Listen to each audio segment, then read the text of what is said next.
강혜신의 오늘의 미국.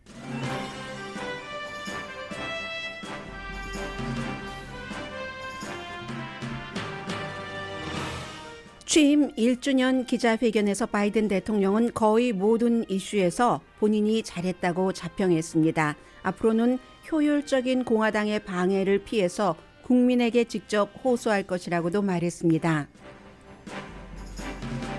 바이든 대통령이 작은 규모라도 러시아가 우크라이나를 침공할 것으로 추측한다면서 그에 대응할 것이라고 밝혔습니다. 우크라이나는 미국 대통령으로부터 침공 가능성이 있다는 것을 확인하자 비상사태입니다. 왜 이 사태가 모두에게 영향을 미치는지는 잠시 뒤에 전해드립니다. 백신 접종 의무화를 철회하는 버지니아주 대학이 늘어납니다. 신임 주지사의 명령 때문입니다. 보건국 스태프들의 백신 접종률이 50%도 안 되는 현실을 비난한 플로리다주 한 카운티의 보건국장이 정직당했습니다. 코비드 시대에 한국에서는 막걸리 붐이 일어나고 있다고 뉴욕타임스가 심층 보도했습니다. 북한은 미국에 대항하기 위해 중단했던 장거리 미사일 테스트를 다시 할 수 있음을 시사했습니다. 북한이 지난 20년 동안 기독교인 사이에서 가장 위험한 국가로 지목됐던 자리를 아프가니스탄에게 내줬습니다. 민주당은 투표자유법 통과에 실패했고 의사당 폭동 사건 관련 자료 공개를 막으려던 트럼프 전 대통령의 시도는 연방 대법원이 허락하지 않았습니다. 여러분 안녕하십니까? 오늘의 미국 강혜신입니다. 이제 오늘이 바이든 대통령이 지난해 1월 20일에 취임을 했기 때문에 취임한 지 꼭 1년이 되는 날입니다.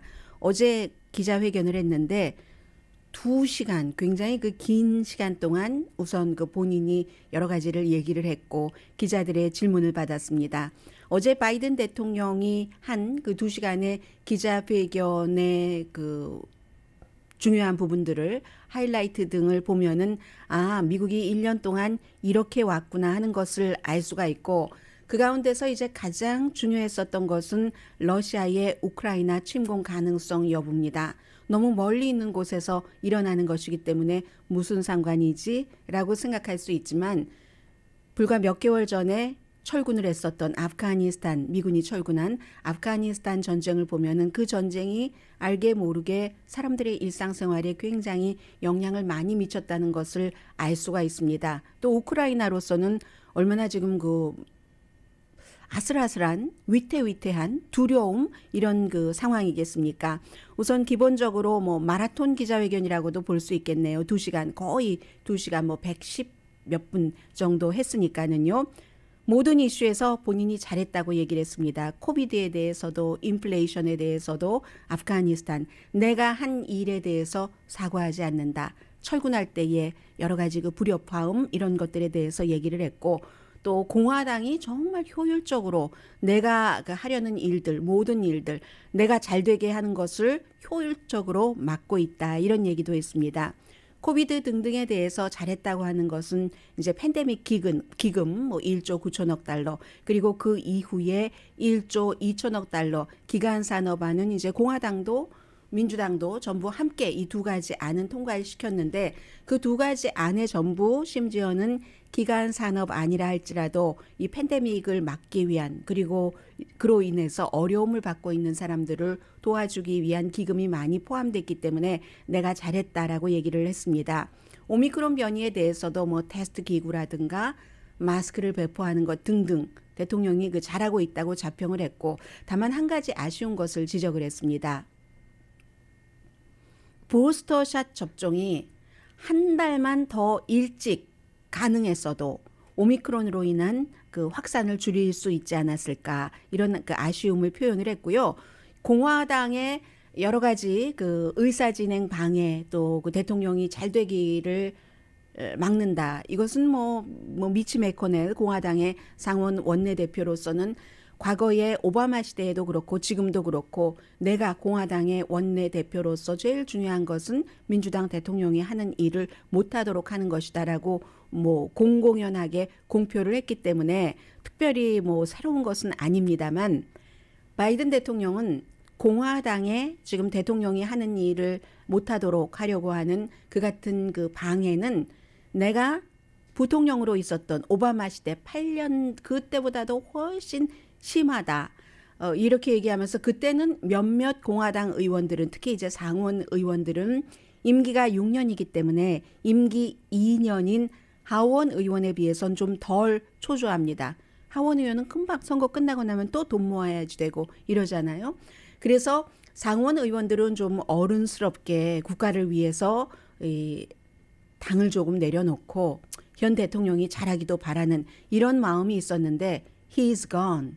그 대표적인 사람을 미치 매코넬이 아니라 존 맥케인 애리조나주가 지역구였던 연방 상원 의원도 이제 사망해서 그런 사람이 더 이상 없다는 그런 뜻을 얘기를 했습니다. 그래서 8년 전에는 그리고 또 하나가 공화당이 그때는 아젠다라도 있었다. 지금은 도대체 공화당이 중요하게 생각하는 아젠다가 뭔지 잘 모르겠다. 다만 트럼프 전 대통령에게 줄서기를 해서 예비선거에서 지지 않으려는 발버둥 비슷한 것이 있는 것 같다.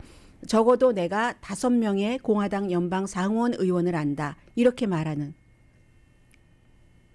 공화당 상원 의원이 바이든 대통령에게 나는 사실 당신이 하고 있는 이러한 일을 다 그 뜻을 같이 하지만 그러나 그렇게 하면은 예비선거에서 져버리고 만다. 트럼프 전 대통령이 본인에 반대하는 바이든 대통령에게 지지하는 아니면 선거가 부정선거가 아니었다고 말하는 그런 공화당 정치인에게 계속 전화를 걸어서 두고 보자 이기나 이런 그 캠페인을 하고 있다는 거잖아요. 그러니까 미국 기자들이 가만히 있지 않죠.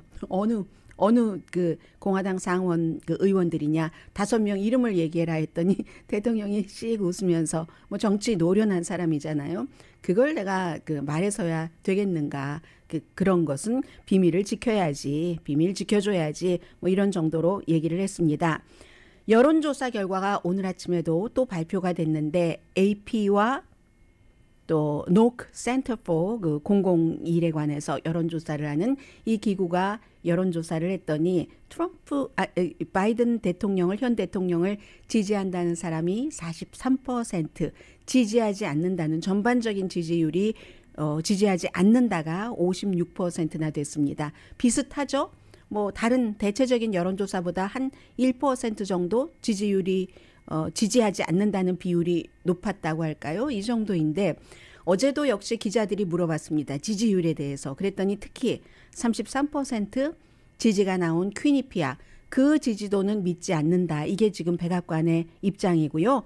그럼 앞으로 대통령이 얘기한 것처럼 공화당이 방해를 해서 내가 일을 못하겠다고 하는데 그럼 이 문제를 어떻게 해결할 것인가 라고 얘기하니까 이제 백악관에서 나와서 직접 국민에게 어필하겠다라고 얘기를 하고 내가 지금까지 잘했던 이런 기록들을 가지고 캠페인을 하겠다 하면서 또 뭐 재선 얘기도 했습니다. 카멜라 해리스 부통령을 그대로 파트너로 하겠다는 것도 했고 그 밖에는 이제 중국 관세에 대해서는 일단은 그 현상 유지를 한다는 이런 식으로 했고 지금부터 몇 분 동안 어제 가장 중요했었고 오늘 아침까지도 얘기되고 오늘 아침에 대통령이 자신이 어제 기자회견에서 했었던 말을 좀 추가 보충 설명을 한 것을 전해드립니다. All about 러시아와 우크라이나의 관계입니다. 대통령이 뭐라고 얘기했냐면 내가 추측하건대 I guess라는 단어를 썼던가 그렇습니다. 내가 추측하건대 블라디미르 푸틴이 이동할 것이다. 이것은 우크라이나를 침공한다는 얘기입니다. 그런데 이 얘기를 듣고 나서 어제 우크라이나가 비상사태였다는 것 아니겠습니까? 완전 귀를 의심했다고. 바이든 대통령이 뭐라고 얘기를 했냐면은 이 러시아가 우크라이나를 침공을 하면은 대응을 한다. 대응을 하는데 이제 미국이 군사적인 그 군인이 직접 가서 싸운다던가 그렇게 말하진 않았습니다. 어쨌든 지금 뭐 1년에 100만, 1000만억, 4억 달러를 우크라이나의 군사 비용으로 미국이 지원을 하고 있으니까요. 그리고 여러 가지 나토로서 뭐 측면 지원을 한다던가 하는 게 있잖아요. 그런데 대통령이 어제는 뭐라 그랬냐면 이 침공에는 뭐 작은 스몰 스케일의 침공이 있고 대대적인 것이 있는데 거기에 따라서 대응을 다르게 할 것이다. 이렇게 얘기하니까 우크라이나는 더 깜짝 놀란 겁니다. 아, 이게 미국의 입장만 생각하면서 우크라이나가 어느 정도 침공을 당해서 사람들이 죽고 하더라도 좀 봐주겠다는 건가? 왜냐하면 또 러시아와 사업을 오일 관계 여러 가지 그 파이프라인 놓고 하는 독일이 있는데 독일까지 벌줄 수도 없고 하니까 그렇다는 건가? 하면서 우크라이나에서는 바로 큰 나라가 작은 나라를 침공하는데 스몰 스케일, 빅 스케일이 어디 있는가? 다 빅 스케일이지. 누군가 그 전쟁으로 가족을 잃으면 그 자체가 빅 스케일이다 라고 얘기를 했고 바이든 대통령이 오늘 아침에 불과 얼마 되지 않았습니다. 정정이라기보다 보충 설명을 했습니다. 본인이 얘기한 스몰 스케일, 그 빅 스케일 스타일의 그 얘기는 예를 들면 러시아가 침공한다는 것이 사이버 공격을 할 수도 있다는 것을 예로 들으면서 어제 그런 얘기는 안 했거든요. 사이버 공격 같은 것에는 거기에 맞는 대응을 하고 이 군사적으로 침공한다 하는 것은 우크라이나의 국경을 넘으면 침공으로 간주하고 거기에 대해서는 대단한 대가를 러시아가 치를 것이다 하고 다시 한번 확인을 해줬습니다. 지금 상태가 어떻게 돼 있냐면 우크라이나 주변에 이제 러시아가 우크라이나로 볼 때는 우리가 지도로 볼 때는 오른쪽에 있고 오른쪽부터 이렇게 북쪽까지 가고 우크라이나가 있고 우크라이나 이제 아래쪽에 크림반도 이미 러시아가 합병을 해버린 크림반도가 있잖아요. 그래서 러시아가 이 우크라이나와 국경을 맞대고 있는 우크라이나로서는 동쪽, 러시아로서는 이제 서쪽에 그쪽부터 우크라이나 북쪽까지 10만 명을 여전히 병력을 배치해두고 있습니다. 그리고는 이제 푸틴은 우크라이나를 왜 위협하는지 이게 아주 문제인 겁니다. 물론 기본적으로 있어요. 우크라이나라는 나라가 예전에는 뭐 몽골 등등으로부터 지배를 받았고 오스트리아, 헝가리 제국으로부터 지배를 받았고 그리고는 이제 러시아가 지배를 하고 그렇지만 1917년이었었죠. 1917년도에 독립국가가 됩니다. 러시아 혁명이 있고 막 이럴 때 독립국가가 됐는데 그리고 얼마 있지 않아서 다시 22년도에 강제로 러시아에 합병이 된 겁니다. 그래서 지금의 러시아는 구소련 땅 아니었는가 이렇게 얘기를 하지만 그 당시에도 강제로 합병이 됐고 1991년도에 구소련이 해체가 되면서 많은 독립국가가 나왔는데 러시아로서는 분명히 우크라이나가 아주 인구가 가장 많기 때문에 당시에 독립한 국가로서는 재독립이죠. 한 4,400만 명이 조금 넘습니다. 그러니까 이 우크라이나가 최근 들어서 자꾸 이 서유럽 쪽으로 가고 미국과 손을 대고 하니까 그동안은 우크라이나에 워낙에 그 친러시아 세력도 있었습니다. 그래서 우크라이나와 러시아가 언어도 비슷하고 같이 쓰는 것도 있고 문화도 비슷하고 이런 것을 강조했는데 점점 우크라이나가 러시아로부터 떨어져 나가려고 하니까 잡아두고 싶은 이것은 분명히 그 푸틴의 목적인 것만은 확실합니다. 왜냐하면은 점점 그 땅과 정치적인 지형이 서구 쪽으로 가는 것을 누가 좋아하겠습니까? 그런데 사실은 푸틴이 정말로 우크라이나를 침공을 할 것인지 침공을 안 할 것인지 결국은 여기에 대해서 전문가들이 이런저런 얘기를 하지만 푸틴의 탑 어드바이저조차도 확신을 못한답니다.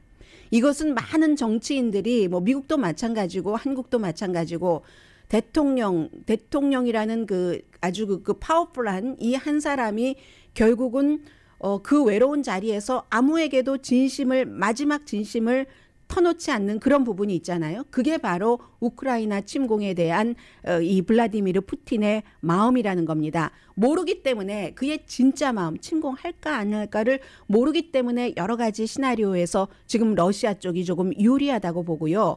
그러면 미국 사람에겐 이게 무슨 뜻이고 유럽 사람에겐 무슨 뜻이냐? 그렇게 될 때는 동유럽에서 전쟁이 일어난다는 뜻인데 동유럽에서 전쟁이 일어나면 세계 어느 나라에서 전쟁이 일어나든지 우선 유가가 흔들리고 그로 인해서 지금 팬데믹으로 회복되지 않은 많은 것들이 얼마나 불안정해지겠습니까?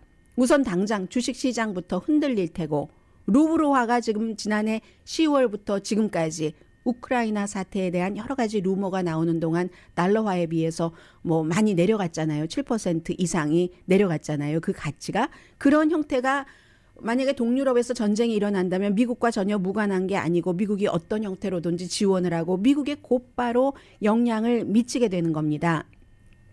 그래서 이제 러시아와 우크라이나는 그 국경이 한 1200마일 정도 이렇게 그 있는데 푸틴이 그 본인의 본심을 최측근에게도 말하지 않으면서 그 최측근 주변에도 미국의 스파이도 있고 영국의 스파이도 있지 않겠어요? 미국에도 뭐 러시아의 스파이가 있고 중국, 영국의 스파이가 존재하는 것처럼 푸틴이 말하지 않고 있는 그런 부분, 이 허풍만 떨기 위해선가? 교란 작전하기 위해선가? 지금 러시아 내부 사정도 좋지 않으니까. 그리고 국민들은 또 상당 부분이 우리의 땅을 넓힌다 하면은 좋아하는 국민들이 많죠. 무슨 뭐 지금의 대한민국은 이웃나라와 전쟁을 해서 땅을 넓힌다던가 이런 건 없지만 과거에 삼국시대, 고려시대, 조선시대 다 그랬잖아요. 뭐 요동을 정벌하고 뭐 이런 것 있잖아요. 그런 형태로 러시아 사람들은 지금 마인드가 거기 가 있는 거죠. 그 민주주의 국가 미국과는 조금 다르니까 다른 방향으로. 그래서 침공이라는 것이 그 푸틴으로서는 너무나 많은 비용이 들고 피를 많이 흘려야지 되고 피를 흘려서 전쟁에서 뭔가를 취하고 나면은 그 이후에 피를 흘린 대가를 반드시 정치인은 최고 우두머리는 치르게 됩니다. 어떤 형태로든지. 그렇게 되면은 러시아의 경제가 흔들릴 테고 당장 미국과 서방 세계에서 경제 제재를 할 것이고 그럼 러시아 경제 말도 못하게 흔들리고 또 푸틴의 정치적인 입지도 약화될 가능성이 있기 때문에 이런 걸 가지고 푸틴이 우크라이나를 침공해라고 보는 전문가들이 많이 있는 거죠. 그리고 또 하나가 있다면 우크라이나가 이제 인구가 한 그 4,400만 명이나 되고 군대 그 경험이 있는 사람이 50만 명이 넘습니다. 최근에 그 여론 조사를 해봤더니 그런 사람들 가운데서 우크라이나 사람들 가운데서 25% 이상이 만약에 러시아가 침공한다면 내가 손에 모든 무기를 들고 나가서 싸우겠어.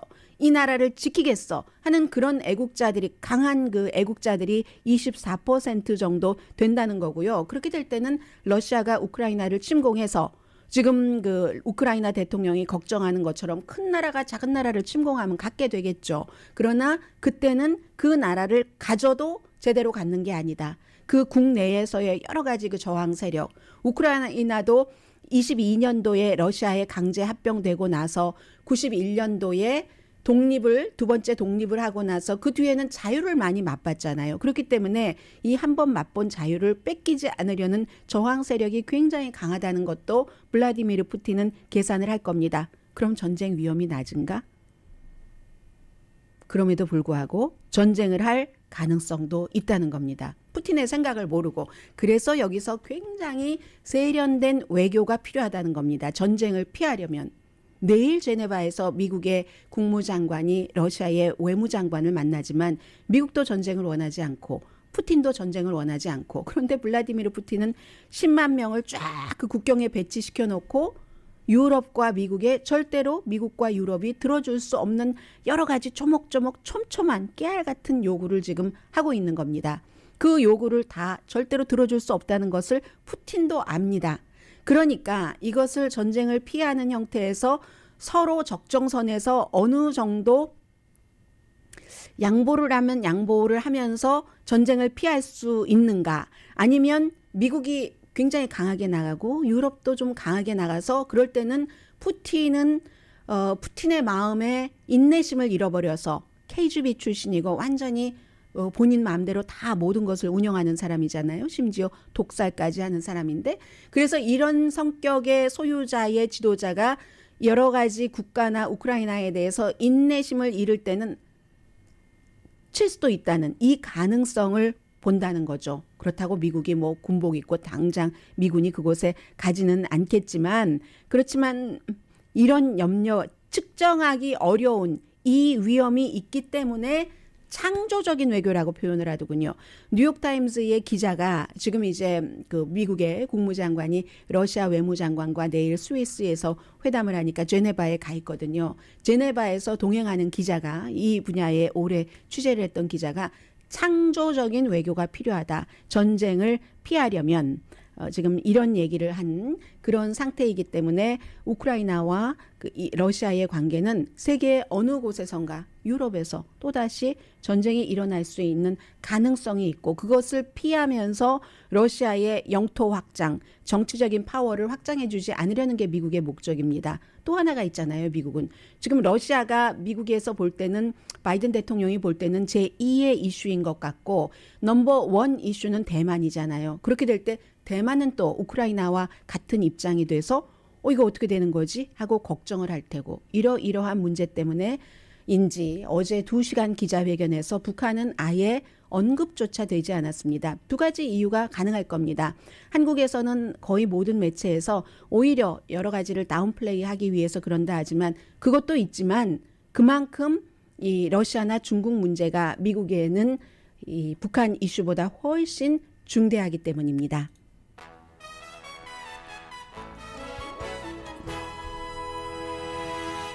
잠시 뒤에는 이제 뭐 로스앤젤레스에서도 피크 지나고 이렇게 된다고 하는데 오미크론을 포함한 코비드가요. 그로 인해서 여러 가지 그 분위기가 조금씩 바뀌고 있거든요. 잠시 뒤에 전해드립니다. 라디오 서울 방송 오늘의 미국 듣고 계십니다. 지금 전해드릴 내용은 여러 가지를 내포하고 있는데 그대로 뉴스 자체만 전해드리자면은 버지니아 주에 있는 여러 군데의 그 유니버시티 대학에서 백신 접종 의무화를 했었던 대학이 전부 철회하고 있습니다. 예를 들면 버지니아 커먼웰스 유니버시티 그리고 버지니아 스테이트 유니버시티 스테이트 유니버시티니까 이제 공립대학이라는 것 알 수 있겠고요. 왜 백신 접종 의무화를 철회했는가? 이제 더 이상 위험해지지 않아서 그건 아니고요. 최근에 이제 취임을 한 글렌 영킴 주지사가 이 공화당 주지사가 백신 의무화를 할 수 없도록 이제 행정명령을 내렸기 때문에 주지사의 명령에 따르는 겁니다.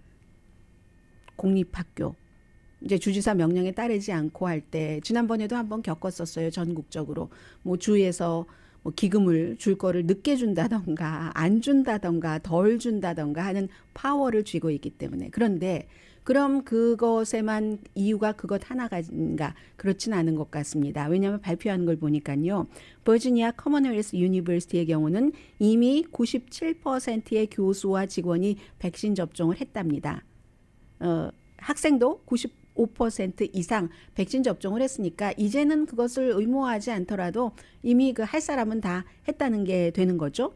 그런데 그럼에도 불구하고 뭐 백신 접종을 여전히 안 한 사람에게는 하는 것을 장려하기는 하고요. 마스크 착용은 실내에서는 의무화 여전히 하도록 했습니다.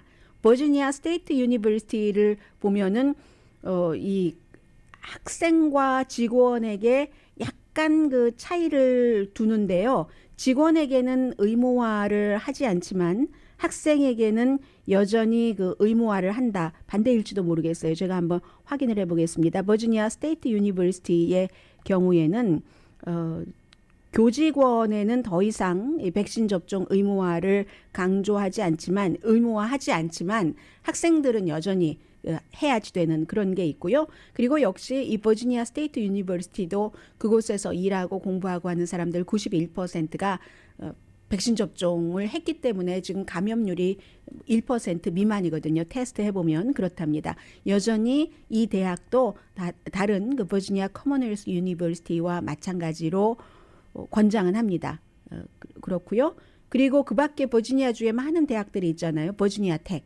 한국 분들에게는 아주 그 비극적인 총격 사건으로 잘 알려져 있는 그 대학교도 이미 이제 철회를 했고요. 백신 접종 의무화를 윌리엄 앤 메리 대학, 롱우드 유니버시티, 제임스 메디슨 유니버시티, 그리고 노포크 스테이트 유니버시티, 유니버시티 오브 메리 워싱턴, 미국의 초대 대통령, 워싱턴 대통령 그 어머니의 이름을 딴 대학인 것 같죠? 메리 워싱턴 이런 대학들이 이미 철회를 했습니다.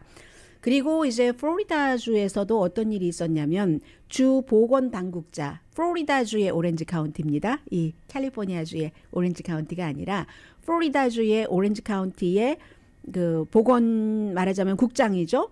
닥터 라울 피노, 이 닥터 라울 피노가 백신 데이터 전문가랍니다. 그런데 쭉 이 직원이, 카운티 직원이 568명이 있는데 568명 가운데 플로리다주는 이렇게 심각하네요. 백신 접종을 받은 사람이 보건국 직원인데 반 미만이랍니다. 부스터샷 접종까지 받은 것은 전국 평균의 반도 안 되네요. 이것도 13%. 그래서 이 닥터가 1월 4일에 이메일을 썼는데 보건 그 스태프들에게 뭐라고 썼냐면은 공공보건 관계자들이 이래서야 되겠는가 이해할 수가 없다.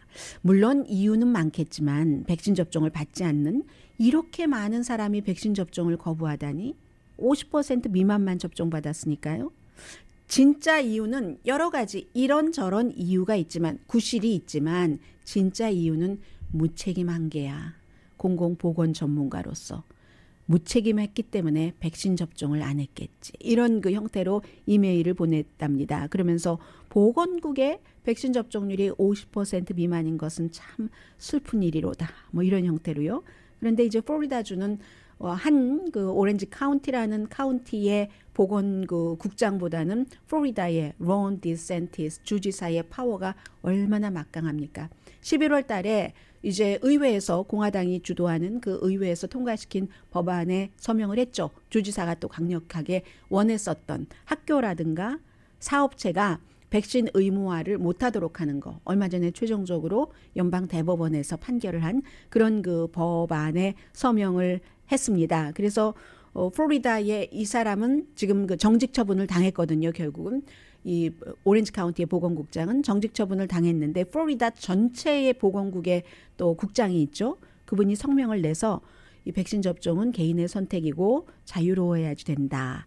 뭐 이런 얘기를 아무튼 하고 있습니다. 그래서 그렇게 될 경우 지역에 따라 다르잖아요. 플로리다주도 이 오렌지 카운티처럼 인구가 많은 도시인 이런 곳은 시장도 이 그 오렌지 이쪽 그 시장도 사람들이 만약에 백신 접종을 받는 사람들이 조금이라도 더 많으면 위험에서 조금이라도 더 떨려날 수 있고 그러면 시장이 일을 잘한 게 되고 할 일을 한 게 되잖아요. 시장도 국민의 생명 지키기가 최우선 아니겠습니까? 그래서 이 정직 처분을 받은 이 오렌지 카운티 이 보건국장과 시장이 그쪽 지역의 시장이 뭐 제리 데밍스라는 이런 분이 그동안 함께 오래 일을 해왔는데 아무튼 이랬습니다. 그래서 이제 지역에 따라서 분위기가 굉장히 달라지고요. MBC 방송이 지난번 도쿄올림픽에 했던 것과 뭐 비슷한 얘기를 하네요. 그래서 뉴스가 되고 있는데 베이징 올림픽이 이제 얼마 남지 않았는데 대부분의 그 중계 아나운서를 베이징에 보내지 않고 이제 커네디컷주의 헤드쿼터에서 아나운서들이 뭐 화면 보고 하겠죠. 그렇게 한다는 얘기예요. 그런데 피겨 스케이팅도 인기 있는데요. 그 알파인 스킹도 그렇고 스노우보드 중계는 취소를 했고 도쿄올림픽 때 가장 인기 있는 종목은 그때 뭐 수영이라든가 체조 무척 인기 있죠. 미국이 잘하는 게 인기 있는 것이고 그래서 그때는 했었는데 아무튼 이번에 대부분의 사람들은 베이징에 안 보내고요. 그래서 13일의 경우에는 슈퍼 골드 선데이라고 얘기를 하고 있네요. 왜냐면 올림픽 슈퍼볼 뭐 같은 날 중계를 해야지 되는 거예요. 그래서 그 마이크 타리코 그 유명한 사람이 베이징에서 2월 3일부터 2월 10일까지 중계를 하고 로스앤젤레스에 와서 이제 슈퍼볼을 중계를 하는 거죠. 그래서 그렇게 될 때는 베이징에서의 그 경기를 텔레비전을 보면서 미국의 커네디컷의 헤드쿼터에서 하면은 이 그 서부도 아니고 13시간이 차이가 난답니다. 13시간 차이가 나는 것을 계속 중계를 해야지 되니까 스노우보딩 그 분석가가 그 타드 리차드라는 분이 USA 투데이와 인터뷰하는 거 들어보니까 이럴 때 미국 사람들이 잘하는 얘기 있잖아요. 아, 나는 그때 뱀파이어 스케줄이야. 뱀파이어는 밤에 잠자지 않잖아요. 그래서 뱀파이어 스케줄이야. 이게 이제 코비드 19 코로나가 그 미국으로 가져온 그 올림픽에 가져온 이런 것이고 가서 현장에 가서 생중계 안 하면 큰일 나는 것처럼 하고 다들 그렇게 했었죠. 그런데 생명과 딱 연관되는 게 오니까 이렇게 결정들을 내리는군요.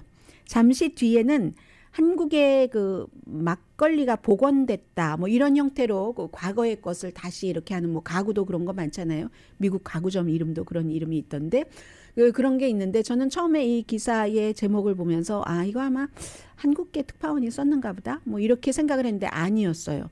퓰리처 상을 받은 사진 기자가 갖고 완전히 그 마이크 입스라는 그런 그 한국계가 아닌 기자가 썼거든요. 해서 미국 사람들에게 알려주는데 이것 역시 요즘 한국 파워가 대단하구나 하는 것을 알 수 있게 하는 것 같고요. 잠시 뒤에 전해드리겠습니다.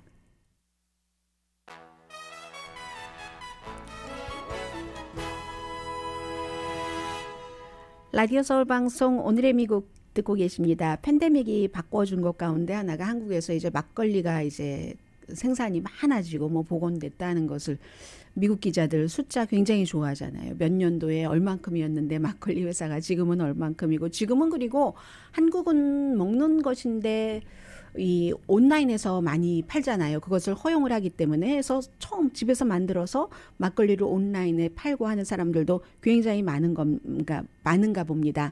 미국 기자가 봤을 때는 그 제조하는 과정 보니까 저는 몰랐던 과정이 있는데 뭐 누룩 만들고 하는 과정에서 남자분도 여자분도 깨끗한 신발을 신고 고무신 같은 거 신고 막 이렇게 빗고 이런 그 발로 밟아서 이런 그 과정도 있고 아무튼 그 하얀 물이 나오는데 아름다워 보였고 막걸리인데 막걸리 그 흰색이 아닌 그런 무슨 뭐 꼭 맥주처럼 보이는 그런 색도 있었고 사진이 참 볼만했는데요.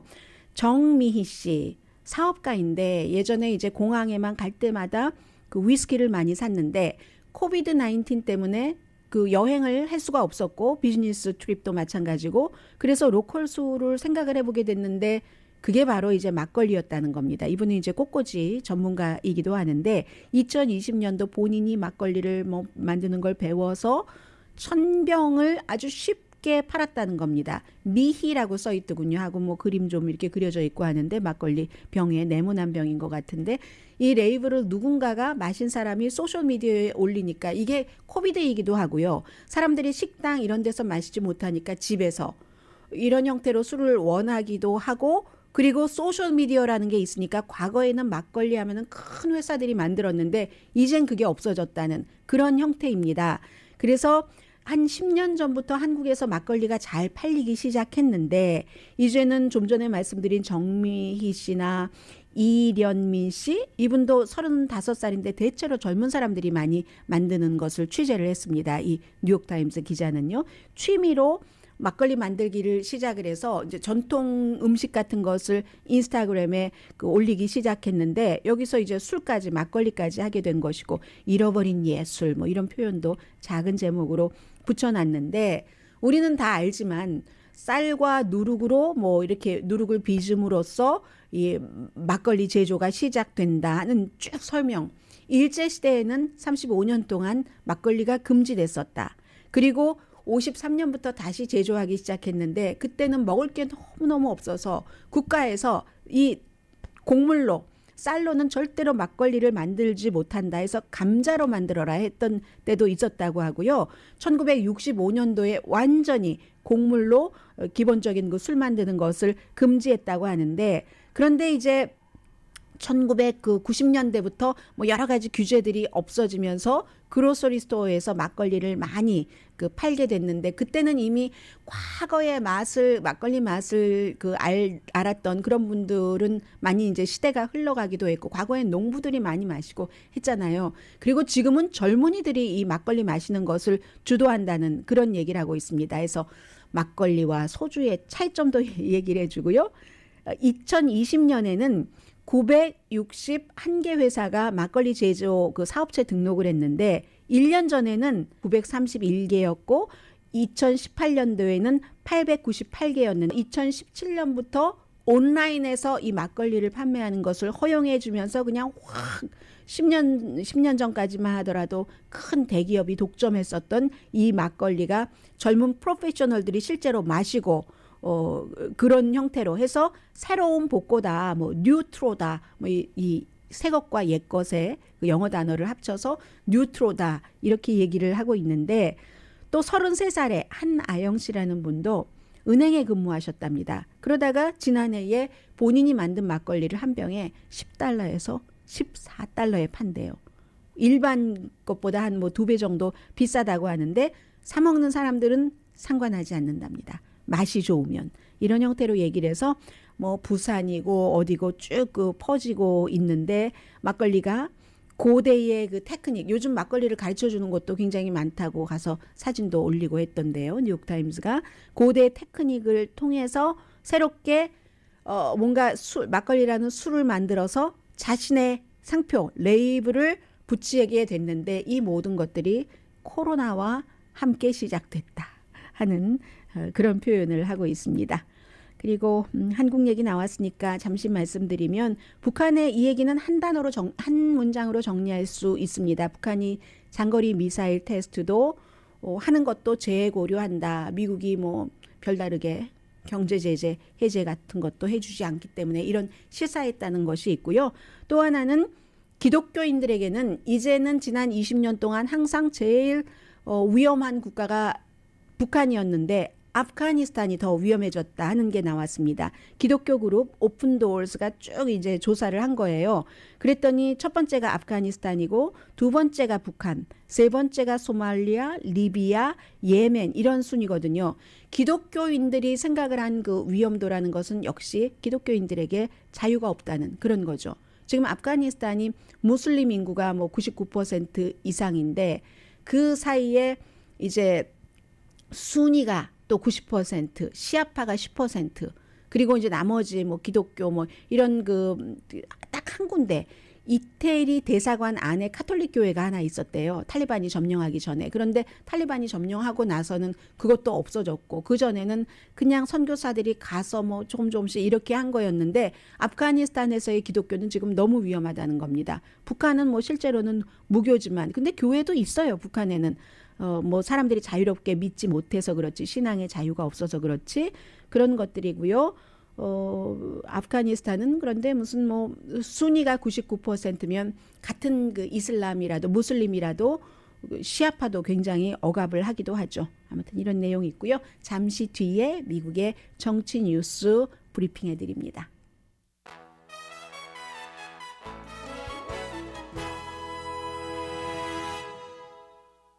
라디오 서울 방송 오늘의 미국 듣고 계십니다. 네, 지금 어제 오늘 거부터 말씀드리죠. 연방의회 그 하원 소위원회가 이방카 트럼프도 1월 6일 의사당 사건에 대해서 조사하는 데 협조해라 하고 지금 편지 보냈다고 하고요. 그리고 그 멜라니아 트럼프 여사의 비서실장이었었던 그 스테파니 그리샴이 의회에 생각했었던 것보다 많은 그런 그 정보를 주고 있다고 지금 전해지고 있거든요. 해외 언론이 많이 보도합니다. 이 내용은 1월 6일 그 며칠 전에 백악관에서 비밀 미팅이 있었다. 그런데 그 미팅에 대해서 누가 참여를 해서 어떤 말이 오고 갔는지는 누가 잘 알고 있다라고 얘기를 하는데 이 멜라니아 트럼프 여사의 전 그 비서실장이 1월 6일에 사표를 썼습니다. 더 이상은 나는 여기서 일하지 못하겠다고 사표를 쓴 사람이고요. 어제는 이제 연방 대법원에서 트럼프 전 대통령이 의회 의사당 사건에 대해서 트럼프 전 대통령의 역할이 얼만큼이나 됐는가, 결국은 그런 것들 얼만큼이나 또 계획을 했는가 하는 것을 조사를 하는 건데 거기에 대한 그 자료를 의회에 넘겨주지 않도록 요청을 했습니다. 법원에. 대통령의 특권이라는 거죠. 나뿐만이 아니라 앞으로의 대통령도 보호해야지 되지 않겠느냐 했는데 연방대법원에서 그 뜻이 받아들여지지 않아서 이미 공문서 기록보관소에서 하원에 한 700종류의 다큐멘트를 그 관련 다큐멘트를 보내고 있다고 하니까 이건 좀 그 트럼프 전 대통령에게는 바람 정도 되고요. 계속 이제 우파 그런 인물들에게 소환장을 발부를 하고 있습니다. 민주당은 어제 이 투표 권리법을 법안을 하원에서 통과된 것을 상원에서 통과하는데 실패했는데 이게 이제 앞서 바이든 대통령이 얘기한 공화당이 나를 아주 효율적으로 발목을 잡고 있다라고 하는데 근데 사실은 공화당뿐만이 아니라 민주당 의원들도 다 그 의견 일치를 못 본 겁니다. 왜냐하면 조 맨싱과 크리스틴 그 시네마 그 연방 상원의원 두 사람이 필리버스터 룰을 바꾸는 것에 반대를 했기 때문에 이 필리버스터 룰이라는 게 뭐냐면은 뭐 예를 들어서 이 그 투표 권리 법안을 상원에서 통과시키기 위해서는 토론을 해야지 되잖아요. 그런데 그 토론 시작조차 막는 겁니다. 지금 몇 개월, 한 4개월째 몇 번째 그랬는데 계속 막는데 어떤 형태로 막냐면 한 사람이 나가서 그냥 어린아이 동화책부터 시작해서 내가 결혼했을 때 뭐 무슨 이런저런 얘기 뭐 책도 와서 줄줄 읽어주기도 하고 토론을 해야지 나중에 이렇다 저렇다 가부간의 결정을 내릴 투표를 하는데 그걸 막습니다. 그게 이제 필리버스터라고 해서 공화당 상원의 전통이고 이게 이제 소수당도 뭔가 힘을 가져야지 되겠다 해서 그렇게 된 건데 사사건건 이것을 쓰면은 이걸 막으려면은 60표를 얻어야지 됩니다. 그러면 상대당 표를 지금 현재로서는 10표 가져와야지 되는 거고 어떤 때는 몇 표, 어떤 때는 10표보다 더 가져와야 될 때도 있겠죠. 만약에 대통령의 당이 소수당이라면은. 그런데 이것을 룰을 잠깐 바꿔서 50으로만 하면은 되도록 하는 이것조차에도 조 맨싱과 그 시네마 의원이 반대를 했기 때문에 그래서 이것은 꼭 공화당뿐만이 아니라 민주당 자체도 단속을 하지 못한 그런 것들이고요. 아무튼 4개월 내내 이런 얘기가 있었기 때문에 어제 저는 여러분들께 통과되지 않을 겁니다라고 말씀을 드렸고요. 영국에서요. 라스트 네임이 로렌스라는 분이요. 레이첼 로렌스라는 분이 8개월 전에 고양이를 잃어버렸어요. 집 고양이가 밖으로 나가버렸습니다. 그런데 이제 또 다른 고양이 때문에 고양이 의사와 동물 의사와 전화 통화를 하고 있는데 저쪽에서 꼭 집 나간 고양이의 음성이 들리더래요. 그래서 물어봤더니 길고양이 맞다. 우리가 데려다가 이렇게 한다 해서 전화를 끊고 보니까 아무래도 그 고양이 같아서 다시 전화를 해서 자세히 검은 털에 뭐 등에 뭐 물어봤더니 맞다는 거예요. 가서 찾아가지고 왔다는 거잖아요. 아이들 셋이 너무 깜짝 놀랐고 이런 인연이 자주 일어나진 않지만 강희신이었습니다.